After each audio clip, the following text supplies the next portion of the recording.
So we have this handful of providers who are essentially supporting the entire digital economy, right? So, and if something goes wrong, they are so intricately connected that the failure sort of starts to cascade. So, if something went wrong in one region, the ripple effects get felt everywhere, right? If AWS goes down, then so many other things who are relying on it, right? Hospitals, government services, consumer websites. I mean, everything sort of can go down. You're listening to In the Newsroom, and I'm Ezgi. In this podcast, we have conversations with colleagues and experts that go beyond the headlines. Software quietly powers almost every part of our daily lives, from the hospitals we rely on to banking systems and air travel. Most of the time, it works so seamlessly that we barely notice it's there. But when it fails, the consequences can ripple far beyond a single app or platform. Take what happened last month when a number of high-profile websites, including X and ChatGPT, went down for many people due to issues affecting a major internet infrastructure firm, Cloudflare. Let's get back to our breaking news right now. Internet infrastructure provider Cloudflare says it's deploying a fix for an issue. New at 8:30, we're learning about a tech outage that is impacting ChatGPT and the social media site X. The winner of this week's award for taking down the internet goes to Cloudflare. According to Cloudflare, 20% of all websites worldwide use its services in some form. So one glitch on their end has an enormous ripple effect. Or what about when AWS, the world's largest cloud provider, crashed in October and took everything from Snapchat, Reddit, Signal to smart beds offline? The cause? A small bug in automation software that had widespread consequences. You see, all these recent incidents underscore just how reliant the internet has become on a small number of core infrastructure providers.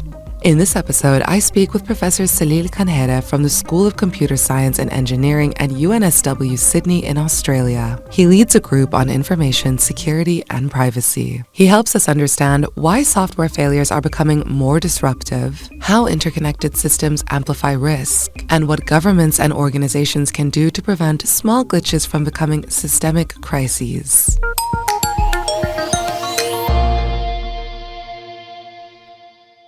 Welcome to the show, Salil. Thank you so much for being with me today. Thanks, Ezgi, for having me. It's wonderful to talk to you. So, from your perspective, when did software cross the threshold from being a tool to becoming a form of critical infrastructure?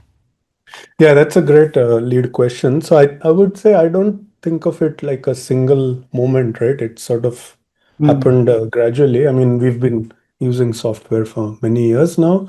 So earlier, software was essentially being used as a tool to help people do things faster, more efficiently.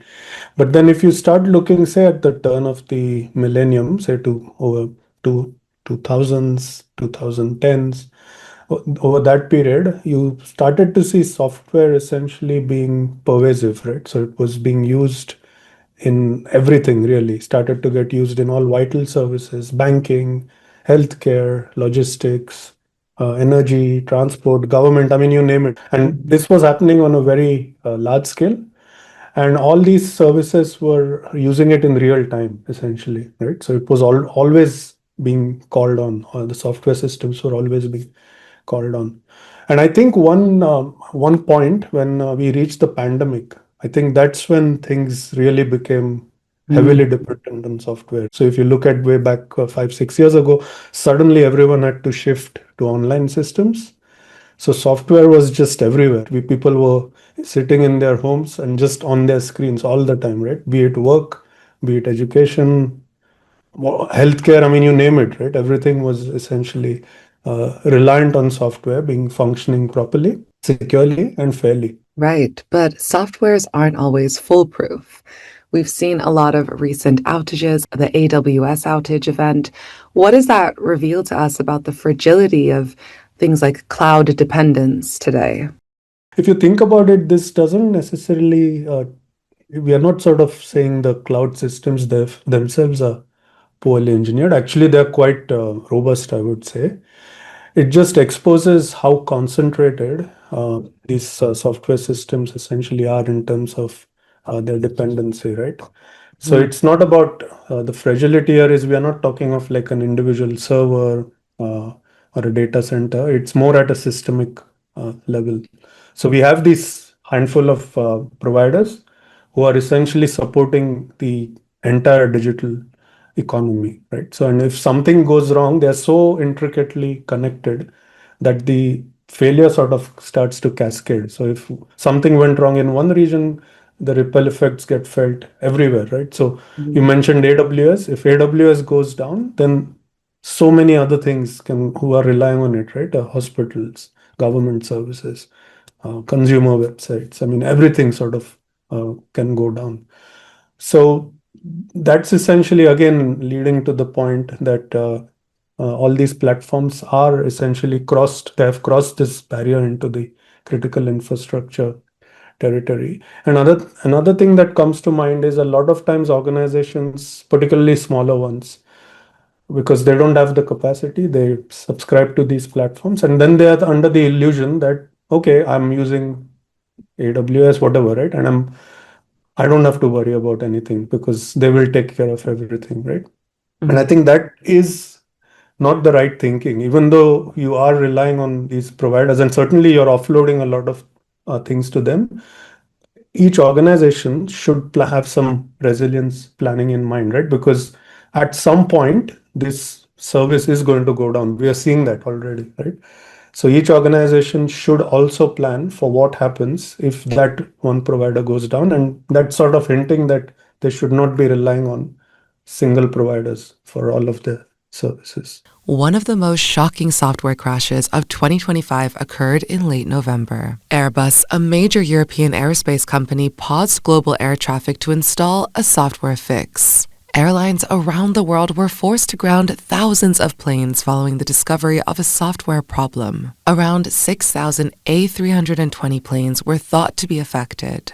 And speaking of that ripple effect that you mentioned, one incident that came to mind was the Airbus software update issue that ended up grounding all of the Mm. aircrafts and disrupting global air travel. So, what did that incident teach us about the risks of these software updates in things that are safety critical? Yeah, again, that was really shocking, and that's a very good question.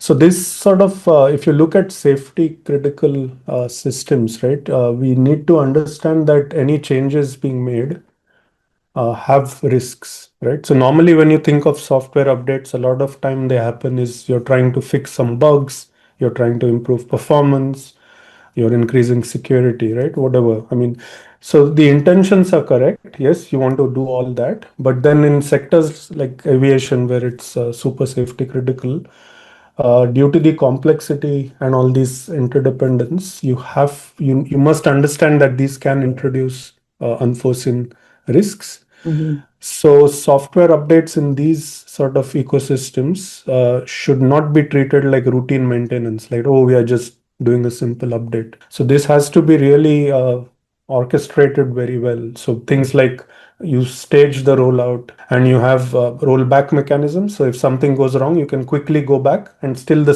system operates. So that doesn't cause these sort of problems. And then sort of trying to isolate the problems, whereby if the problem happens, it's only contained and it doesn't bring down the entire ecosystem. So I think this kind of reminds us essentially that the agility in deploying these updates must also be balanced with uncompromising safety assurance, if you may, right? You have to be careful you're not moving so fast and breaking things. That's never an option in these kind of sectors. Right. And do you think, Professor, if these types of safety measures were put into place, that these type of failures wouldn't happen? Are these kind of failures inevitable in systems of these big scales, or do you believe they're preventable fully? Yeah, so that's also a good question. So failures, I think, are inevitable, right? Given that we are talking the scale at which we are talking, I mean, we have billions of people are using all these software systems. But I think what is important is that catastrophic failures should not be inevitable. So yes, failures will happen. We know that. Um, and as we all know, these systems are so complex. It's not the competence that we are blaming. Something will go wrong because no one has foreseen a particular fault. Now the key is, can you keep this maintained? Can this fault, whenever it happens, can it stay local? And can we recover from it? And does it, and ensuring that it does not cascade into a full system disruption. So many of these incidents, the root cause might be a very simple bug, but then it's the actual architectural design choice that has caused the failure, because the architecture hasn't ensured this containment. So even this small bug has then spread everywhere, and it has brought down the whole system. So I think, yeah, failures I think will happen, but I don't think grounding a whole fleet of airplanes or essentially halting essential services should happen. That's, I think, more a governance and design failure than purely a technical failure. And as you mentioned, the systems are very complex, and it can be hard to keep it local when there's a lot of that interconnectedness of cloud platforms, mobile networks, logistics software, AI. Do you believe all of that interconnectedness actually intensifies this risk of the ripple effects, this widespread disruption that you speak of? Yeah, certainly, I agree. I do agree that this certainly escalates things, right? So each of those layers, essentially, you talked about, cloud, mobile networks, logistics, and AI. So by themselves, yes, they can. I mean, they are generally fairly resilient, but the danger arises once you start connecting them. And so if one thing goes down, it propagates, right? So if you talk of cloud services, they're often hosting cloud platforms that are often hosting various services. You have mobile networks that provides access. Then you have your logistics, which could manage some physical things, operations. And then AI is sort of looking at all the data and making real-time decisions. So now if one component fails, then maybe you'll have a situation where the AI system is using old data, incomplete data. You might have the logistics system lose visibility of some of the ecosystem. You might have mobile users who may not access your system. So all these essentially this causes this cascade rather than one single outage. So I think it's very important as an organization to understand these interactions, and then ensuring, because as you mentioned, a lot of things are automated these days, right? So if one thing goes wrong here and there's automation, then it percolates so quickly that before humans can even react, things have escalated to a point where the whole system goes down. hmm Yeah. And I want to circle back to something you said earlier about a lot of the time, these kind of epic fails are governance issues as well. Do you believe governments are prepared for these software-based infrastructure failures at national scales? I would say maybe partially. I mean, yes, governments are realizing as a result of some of these failures happening, but perhaps they are a bit slow, and the scale is perhaps not appreciated, right? So if you look at most governments, we have plans in place for other traditional infrastructure failures, right? If a power goes out, if there's a natural disaster, if there's a physical attack, generally we have systems to handle that and recover from that. The issue with software is, yeah, as we kind of already discussed, it's different. It spreads much faster. It crosses boundaries. So, in fact, one government, it may already be out of the reach of a single government, right? Because a lot of times we are looking at private platforms like Amazon, Cloudflare, and these. So they are not really under direct control of the government, right? Mhm, mhm, I must say, a lot of governments in the world have made progress. So they have put in various cybersecurity frameworks. How do you manage incident response? There's even a critical infrastructure regulation now in place. mhm, mhm, But I think we are still lagging, right? So there needs to be a realization that these software failures are not isolated incidents, right? So if you look at any contingency plan, you need to model for a scenario where perhaps one component affects another component, and then how do you deal with that? So that's essentially something that needs to happen. And certainly government can regulate the outcomes, but many times they will not have control because of these and large entities that expand beyond singular governments. And then having systems which can work in this safe mode, as they are called. So if something goes wrong, you can isolate the system and it still works. It gives you some basic functionality, right? Rather than completely shutting down and then nothing works, right? And then, of course, stress testing, essentially doing like what we call fire drills. You could call them digital fire drills or things like that, right? Where you simulate and make sure you're thoroughly testing all of this. And also having some human oversight. I mean, yes, automation is good, that's fantastic. But when there are certain critical systems, you do want the human to have some say. Otherwise, yeah, it just a problem will escalate, and before you even know it, the whole system could go down. Um, so yeah, I think essentially we should accept failure as inevitable, but just that the failures are contained and we can recover from them. Is it possible we'll reach a point where code is regulated like physical infrastructure? I think so, yes. And in many ways, we are sort of in that direction. It's a little patchy and uneven, but we will get there. Of course, we perhaps may not regulate all code, right?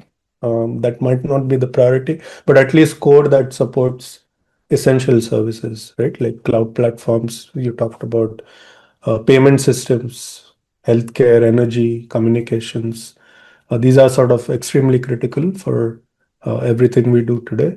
So certainly the code that sort of underpins all that should be sort of regulated, and we are getting towards that, right? And there are already trends. If you look at it, we talked of how society is sort of depending on it so heavily. We have crossed that threshold essentially. And then governments are sort of thinking of these risk-based regulations, right? So you want to look at ensuring assurance, certification, testing, and then auditing, right? When failures can cause systemic harm. And we are seeing all that already in sectors like aviation, financial systems. People are even talking of AI. How do you regulate AI systems, right? So I think we'll get there. That said, the way the regulation may look would probably be different from physical things like steel, concrete, and all that, right? Because software is such a global ecosystem, it's so interconnected. So the regulation will have to be different, but the goals will probably be the same, right? You want duty of care, you want resilience, you want public accountability.